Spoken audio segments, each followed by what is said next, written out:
Olá, meus irmãos, Deus os abençoe, em nome de nosso Senhor Jesus Cristo.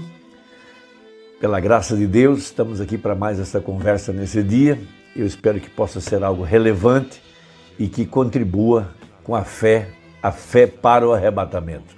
Nós estamos vivendo os dias em que a mensagem está produzindo em nós a fé para o arrebatamento. Esta fé que vem da mensagem está baseada unicamente na restauração da fé original, onde a verdadeira igreja creria em toda a palavra de Deus. Veja, a única forma da semente se reproduzir é mantendo-a original. Então a verdadeira igreja, veja, uma semente original, porque de acordo com Gênesis 1:11, cada semente produziria de acordo com a sua espécie. Então, para reproduzir outra vez a palavra em carne humana, a verdadeira igreja teria a sua fé restaurada e a verdadeira igreja viveria de cada palavra que sai da boca de Deus. Veja, esta fé original, porque nós aprendemos com a mensagem do profeta que o que derrubou os nossos pais da eternidade foi descrer de apenas uma palavra. Então Deus nos colocaria aqui, no tempo do fim, no tempo da colheita, de acordo com a profecia, ele prometeu a restauração completa em Joel capítulo 2. Veja, essa restauração, a fé original. E esse é basicamente o ministério de Malaquias capítulo 4. Restaurar a fé da igreja para que ela pudesse viver de cada palavra que sai da boca de Deus. E o profeta pregou a mensagem arrebatamento, para mostrar que o arrebatamento é primeiramente uma revelação. Veja, e revelação é fé. Fé para esta hora, fé para o arrebatamento. Então, a verdadeira igreja, ela estaria vivendo na atmosfera do arrebatamento, porque em ordem, para que haja mudança de corpos, primeiro tem que haver uma atmosfera propícia, em seguida a mudança de corpos, para em seguida, em ordem, haver a mudança de dimensões. A exemplo de uma galinha, quando choca os seus pintainhos, a primeira coisa, antes da mudança de corpos, veja, aquele ovo, naturalmente, com sua gema amarela, com sua clara transparente, com uma semente, um germe de vida dentro do ovo, veja, para que aquele corpo seja transformado em ordem, a galinha precisa criar calor, veja, mudar constantemente aquele ovo de posição, colocando calor sobre ele. Poderíamos até mesmo usar uma chocadeira elétrica com o mesmo processo. Veja, a atmosfera, o calor é o que produz a mudança de corpos. A mesma coisa está acontecendo com a igreja, para que ela possa estar em ordem para o arrebatamento. Veja, a igreja recebe a fé para o rapto, e esta fé, veja, vem da revelação do arrebatamento, de acordo com a profecia. Então, a exemplo de João, em Apocalipse capítulo 4, vamos ler essa escritura, que ela é muito importante para entender isso. Veja, depois dessas coisas, então, depois que terminaram as eras da igreja, olhei e eis que estava uma porta aberta no céu, e a primeira voz, que como de trombeta ouvira falar comigo, disse: sobe aqui, e mostrar-te-ei as coisas que depois destas devem acontecer. Então, em ordem, João ouve uma trombeta, ouve uma santa convocação, e ele sobe, veja, para entrar no mundo invisível, um tipo da verdadeira igreja. Veja, aqui no tempo do fim, depois que terminam as eras denominacionais, depois que passam os 7 sábados, uma santa convocação. Veja, de acordo com a profecia, uma igreja sendo convocada, veja, pela voz, pela trombeta, chamando ela a uma subida, chamando ela a um nível de fé, chamando-a à eternidade. Então essa santa convocação, veja, essa revelação é o que produz nela, veja, a fé, para que ela possa viver numa atmosfera de arrebatamento, como João estava. Veja, seu corpo estava primeiramente na ilha de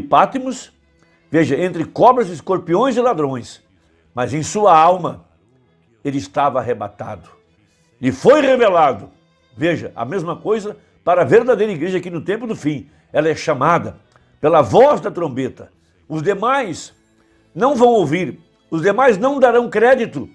Até mesmo surgiriam escarnecedores para dizer que há muito tempo que se fala sobre arrebatamento, nossos pais há muitos anos falam sobre isso e tudo segue adiante do mesmo jeito. Essa classe de gente está cumprindo a Bíblia, escarnecedores.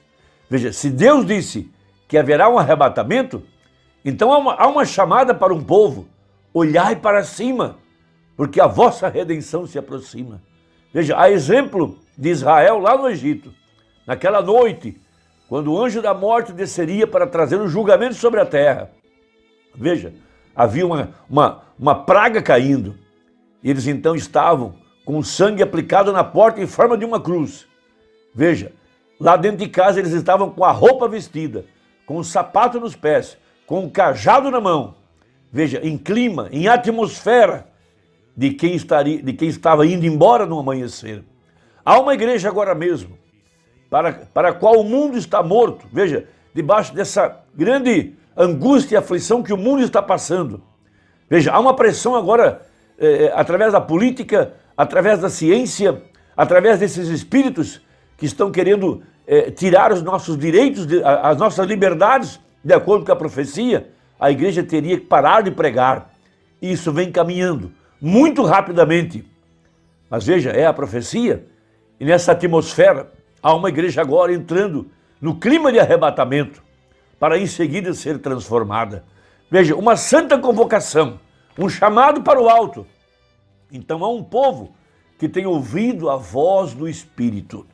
Então, na mensagem O Arrebatamento, veja, parágrafo 65 a seguir, diz o profeta: mas para a igreja, a noiva, o arrebatamento é uma revelação para ela.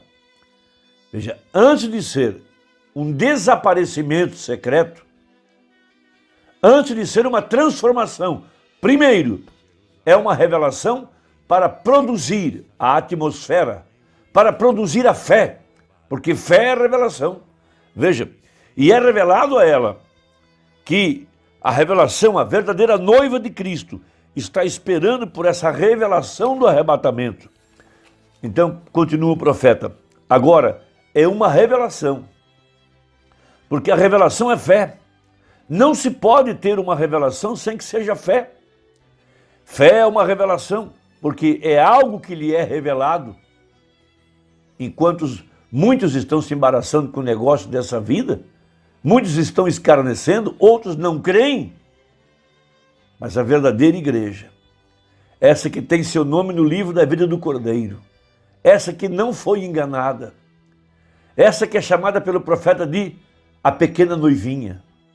Veja, essa que ele viu em sua visão, essa que está em Apocalipse 19, já a sua esposa se aprontou. Essa ouviu a santa convocação, essa ouviu a voz de trombeta, essa subiu mais alto para entrar, veja, na região celestial, no mundo invisível, entrar além do véu, porque o sétimo selo já é a entrada à eternidade. O sétimo selo é o verdadeiro batismo com o Espírito Santo, é a chamada para ir além do véu, lá onde está a glória da Shekinah.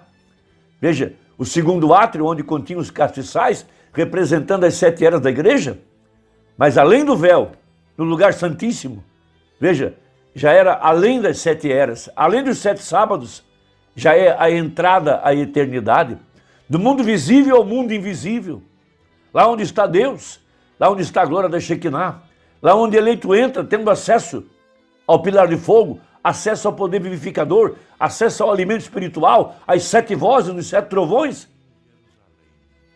É ali onde o eleito tem entrado. Veja, essa revelação bendita. Fé é uma revelação, fé é algo que lhe foi revelado, como foi a Abraão, que podia chamar qualquer coisa contrária ao que lhe havia sido revelado, como se não fosse assim. Agora, fé é isso, que a fé é a revelação de Deus. A igreja está edificada sobre uma revelação, o corpo inteiro, todo, edificado sobre essa revelação. Então a verdadeira igreja seria chamada a essa condição. Veja, agora, ele prometeu, parágrafo 78, ele prometeu certas coisas neste último dia na Escritura, para produzir essa fé, para despertar a igreja, para chamá-la para o alto, para que ela levantasse sua cabeça em clima, em atmosfera, em poder vivificador. Assim é como Jesus foi o Filho de Deus e ele prometeu enviá-lo. Quando ele esteve em seus dias aqui na terra e o povo não pôde crer nele, ele disse: examinai a Escritura, porque vós cuidais ter nelas a vida eterna, e são elas que de mim testificam. Se não faço as obras de meu Pai, então não me creiais. Porém, se não podeis crer em mim, crede nas obras que eu faço, porque elas testificam quem eu sou. A mesma coisa pôde dizer o profeta aqui, a respeito do seu ministério no tempo do fim. Quando ele revelou os misteriosos 7 trovões de Apocalipse, ele foi rejeitado pelo sistema organizado. Ele passou 3 anos em Tucson, sem que ninguém o chamasse. Ninguém queria mais ele em suas igrejas, porque não concordavam com a sua doutrina, não concordavam com a revelação da semente da serpente, com o batismo em nome de Jesus e outras escrituras.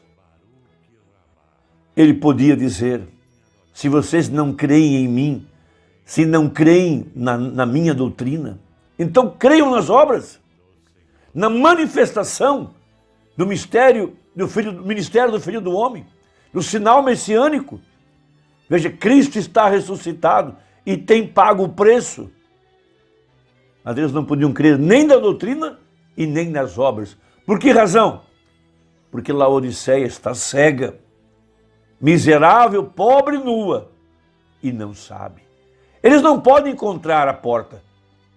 O evangelho que eles ouviram, pelos pregadores denominacionais, os cegou para não encontrarem a porta, a exemplo daqueles 2 anjos que pregaram lá em Sodoma e cegaram aquele povo para não encontrar a porta. Da mesma forma, o povo do tempo do fim, da era de Laodiceia, veja, não ouviu a voz e não pode encontrar a porta nessa santa convocação. João ouviu uma voz de trombeta e ele viu uma porta aberta no céu e ele pôde entrar por essa porta. João representa a verdadeira igreja. Cada eleito é chamado a entrar nesse mundo invisível, onde estão agora essas vozes, esses trovões, além do véu. Veja. Bem, então na era de Wesley, as obras que ele fez testificaram quem ele era. Na era de Lutero, na Reforma, ora, sem dúvida, isso testificou quem ele era. Nos dias dos pentecostais, o restaurar dos dons, a restauração dos dons, falar em línguas, expulsar demônios e os dons, ora, isso testificou. Não houve gracejo acerca disso. As pessoas disseram, quando isso surgiu, eu li os livros sobre a história do Pentecostes, disseram: não pode durar muito, isso se extinguirá. Mas diz o profeta, ainda está ardendo. Por quê? É porque nunca se apagará isto. Deus disse que estaria ali, é aquela porção da palavra, e não mais se poderia apagar isso. E então, quando a noiva estiver sendo chamada a sair, como se vai negar isso? É a revelação da manifestação da palavra feita verdade. E nós estamos vivendo nesse dia, louvado seja Deus, a revelação do mistério de si mesmo, do mistério de Jesus Cristo, o 7º selo, o selo da eternidade, o selo da redenção, o selo de possessão, tomando agora posse do verdadeiro eleito e em seguida posse da terra, amarrando Satanás por 1000 anos e a igreja saindo na lua de mel, no milênio, também chamado de a festa dos tabernáculos. Irmão, que Deus te abençoe, espero que ajude. Até a próxima conversa, se Deus quiser, em nome de Jesus. Amém.